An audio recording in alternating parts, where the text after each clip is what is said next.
Hello बच्चों, let's read the question. The question is an ideal gas having molar heat capacity, molar specific heat capacity at constant volume. वो हमें दे रखी है 3/2r के बराबर and the molar specific heat capacity at constant pressure. Constant pressure पर हमसे पूछी जा रही है, कांस्टेंट वॉल्यूम पर हमको गिवन है. तो देखिए इस क्वेश्चन को सॉल्व करने के लिए सबसे पहले तो हमें ये पता होना चाहिए कि मोलर स्पेसिफिक हीट कैपेसिटी होती क्या है.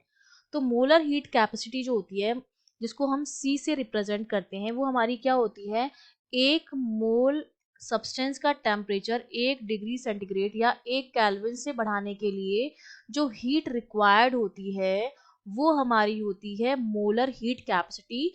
और C की जो वैल्यू आती है वो आती है, अगर म्यू मोल हमने मान लिया तो 1/म्यू और यहाँ पर आता है delta Q upon delta T. ये मेरा क्या होता है, मोलर स्पेसिफिक हीट होती है.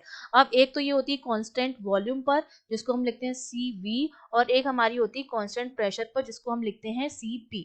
और इन दोनों में जो रिलेशन है वो हमारा बताता है मेयर रिलेशन. ठीक है, मेयर रिलेशन जो है वो इन दोनों में क्या बताता है, रिलेशन बताता है.